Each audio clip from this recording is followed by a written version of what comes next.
ಜನ ಏನ್ ಅಂದ್ಕೊಂಡಿದ್ದಾರೆ ಅಂತ ಹೇಳಿದ್ರೆ, ಸರ್ ಈಗ ನಂಗೆ ಡಯಾಬಿಟಿಸ್ ಇದೆ, ಆರ್ಥರೈಟಿಸ್ ಇದೆ, ಹಾಗೆ BP ಬಂದಿದೆ, ರಾತ್ರಿ ಹೊತ್ತು ಯಾರು ಸ್ವೆಟ್ ಆಗ್ತಾರೋ ಅವರಿಗೆ ನಾವು ಕಿಡ್ನಿಲಿ ಎನರ್ಜಿ ವೇರಿಯೇಷನ್ ಆದಾಗ ಅಂತ ಹೇಳ್ತೀವಿ. ಅದೇ ಬೆಳಗಿನ ಹೊತ್ತು ಯಾರು ತುಂಬಾ ಸ್ವೆಟ್ ಆಗ್ತಾರೋ ಹಾಗಿತ್ತು ಅಂತ ಹೇಳಿದ್ರೆ ಅದಕ್ಕೆ ಸೊಲ್ಯೂಷನ್ ಇರ್ಬೇಕಲ್ವಾ. ಏನ್ ಡಯಾಬಿಟಿಸ್ ಬಂದಿದೆ ಇದಕ್ಕೆ ಮೂಲ ಕಾರಣ ಏನು ಅಂತ ತಿಳ್ಕೊಂಡು ಅದಕ್ಕೆ ತಕ್ಕಂತೆ ಟ್ರೀಟ್ಮೆಂಟ್ ಕೊಡೋದೇ ಆಕ್ಯುಪಂಕ್ಚರ್. ನಾವು ಆ ಕೇಸ್ನ ತಗೊಂಡ್ರೆ ಡೆಫಿನೆಟ್ ಆಗಿ ನಿಮ್ಗೆ ರಿಸಲ್ಟ್ಸ್ ಅನ್ನೋದು ಇದ್ದೇ ಇರುತ್ತೆ.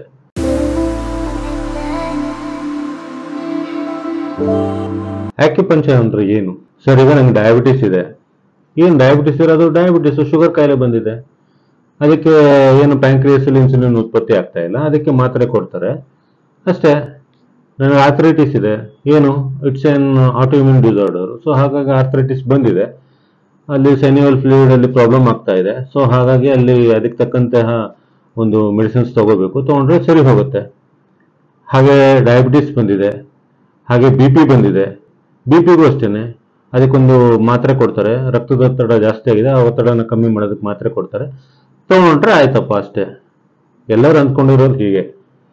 ಡಯಾಬಿಟಿಸು, BP ಅಥವಾ ಆರ್ಥರೈಟಿಸು, ಮೈಗ್ರೇನು ಎಲ್ಲಾ ಕಾಯಿಲೆ ಅಂತ ಹೇಳಲ್ಲ ನಾನು, ಎಲ್ಲಾ ಡಿಸಾರ್ಡರ್ಸ್ಗಳಿಗೂ ಸಹ ಜನ ಏನ್ ಅಂದ್ಕೊಂಡಿದ್ದಾರೆ ಅಂತ ಹೇಳಿದ್ರೆ, ಸಿಂಪಲ್, ಕಣ್ಣಿಗೆ ಏನ್ ಕಾಣಿಸುತ್ತೆ ಅಷ್ಟೇ, ಹಿಂಗ್ ಕಾಣಿಸ್ತಾ ಇದೆ, ಇದಕ್ಕೆ ಹಿಂಗ್ ಟ್ರೀಟ್ಮೆಂಟ್ ಇದೆ ಅಷ್ಟೇ. ಹಾಗಿತ್ತು ಅಂತ ಹೇಳಿದ್ರೆ ಅದಕ್ಕೆ ಸೊಲ್ಯೂಷನ್ ಇರ್ಬೇಕಲ್ವಾ. ಯೋಚನೆ ಮಾಡಿ, ಹಾಗಿತ್ತು ಅಂತ ಹೇಳಿದ್ರೆ ಡಯಾಬಿಟಿಸ್ ವಾಸಿ ಆಗ್ಬೇಕಲ್ವಾ. ಯಾಕೆ ವಾಸಿ ಆಗಲ್ಲ ಅಂತ ಹೇಳ್ತಾ ಇದಾರೆ? ಅಥವಾ ಯಾಕೆ ಅದು ಕಂಟ್ರೋಲ್ ಬರಲ್ಲ ಅಂತ ಹೇಳ್ತಾರೆ? ಅಥವಾ ಯಾಕೆ ಅದನ್ನ ರಿವರ್ಸ್ ಮಾಡಕ್ಕಾಗಲ್ಲ ಅಂತಾರೆ? ಡಯಾಬಿಟಿಸ್ ಆಗ್ಲಿ, BP ಆಗ್ಲಿ. ಡಯಾಬಿಟಿಸ್ BP ಬಿಡಿ, ಮೈಗ್ರೇನ್ ಯಾಕೆ ಸರಿ ಮಾಡಕ್ಕಾಗಲ್ಲ ಅಂತಾರೆ? ಸೈನಸ್ನ ಯಾಕೆ ಸರಿ ಮಾಡಕ್ಕಾಗಲ್ಲ ಅಂತಾರೆ? ಅದನ್ನ ಯಾರು ಇವತ್ತಿನವರೆಗೂ ಸಹ ಯೋಚನೆ ಮಾಡಿಲ್ಲ. ಎಲ್ಲರೂ ಏನು ಅಂತ ಹೇಳಿದ್ರೆ ಅದೊಂದೇನೋ ಒಂದು ಹೆಲ್ತ್ ಇಶ್ಯೂ ಇದೆ, ಅದು ಈ ರೀತಿ ಇದೆ, ನಿಮ್ ಕಣ್ಣಿಗೆ ಹಿಂಗ್ ತೋರಿಸ್ತಾರೆ, ಈ ತರ ಇದೆ ಹೆಲ್ತ್ ಇಶ್ಯೂ, ಇದಕ್ಕೆ ಈ ತರದೊಂದು ಮೆಡಿಸಿನ್ಸ್ ತಗೋಬೇಕು. ಬಟ್ ಯಾರು ಸಹ ಇವತ್ತಿನವರೆಗೂ ಇದಕ್ಕೆ ಕಾರಣ ಏನು ಅನ್ನೋದನ್ನು ಯಾರು ಯೋಚನೆ ಮಾಡಲ್ಲ ಅಲ್ವಾ. ಎಲ್ಲರೂ ಏನು ಯೋಚನೆ ಮಾಡ್ತಾರೆ ಅಂತ ಹೇಳಿದ್ರೆ, ಇವಾಗ ಒಂದು ಪಾತ್ರೆಯಲ್ಲಿ ಹಾಲು ಇಟ್ಟಿದ್ದೀನಿ, ಕೆಳಗಡೆ ಸ್ಟವ್ ಅಂಟಿಸಿದೀನಿ ನಾನು, ಹಾಲು ಹುಕ್ತಾ ಇದೆಯಲ್ಲ ಅಂತ ಹೇಳ್ಬಿಟ್ಟು ಮೇಲ್ಗಡೆ ನೀರ್ ಹಾಕೋ ಕೆಲಸ ಮಾಡ್ತಾ ಇದಾರೆ ಹೊರತಾಗಿ ಯಾರನ್ನು ಸಹ ಸ್ಟವ್ ಆಫ್ ಮಾಡೋ ಕೆಲಸದ ಕಡೆ ಗಮನನೇ ಹರಿಸ್ತಾ ಇಲ್ಲ. ಮೂಲ ಕಾರಣ ಏನು ಅನ್ನೋದನ್ನೇ ತಿಳ್ಕೊಳ್ತಿಲ್ಲ ಯಾರು. ನಮ್ಮ ಆಕ್ಯುಪಂಕ್ಚರು ಅಥವಾ ಆಯುರ್ವೇದ ಅಂತ ನಾವೇನ್ ಹೇಳ್ತೀವಲ್ಲ, ಇದ್ರ ಮೇಲೆ ಈಗ ಒಂದು ಕಾನ್ಸೆಪ್ಟ್ ಮೇಲೆ ವರ್ಕ್ ಆಗುವಂಥದ್ದು.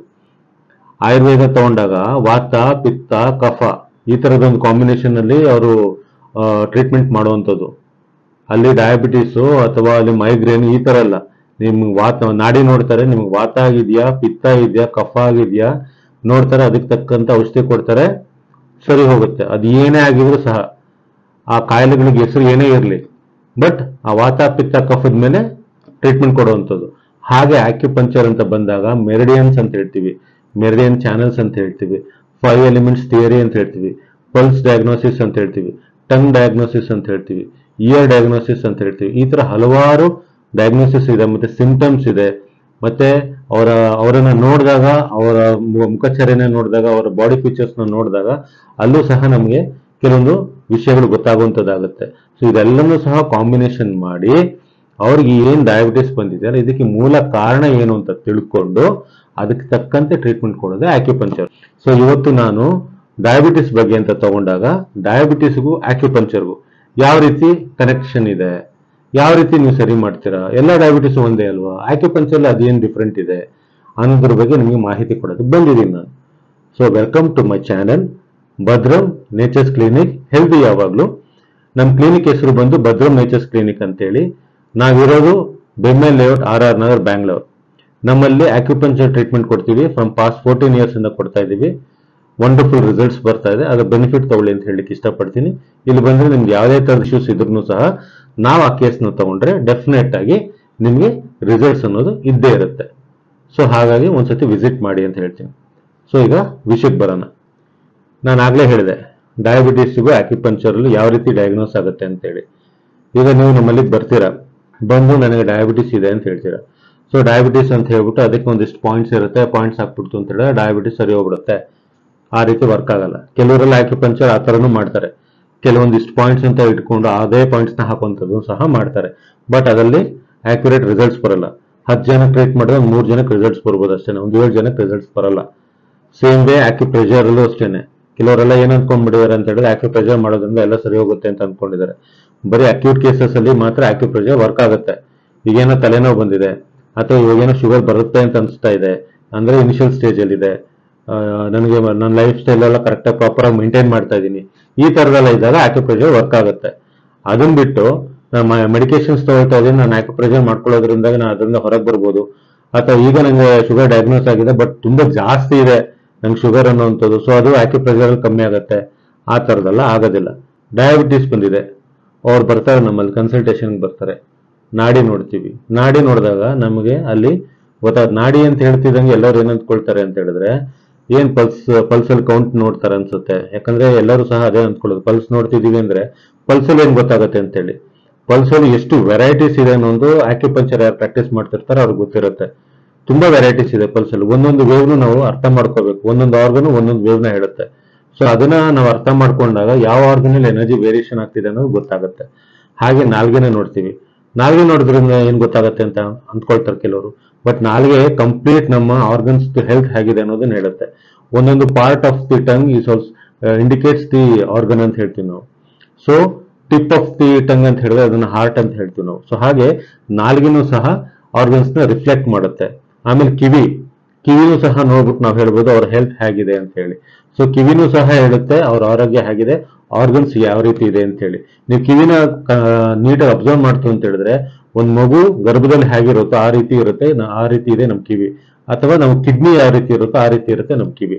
ಸೊ ಇದು ಕಂಪ್ಲೀಟ್ ಆಗಿ ನಾವು ಡಯಾಗ್ನೋಸಿಸ್ ಸ್ಟೇಜಸ್ ಅಂತ ಹೇಳೋದು ನಾನು.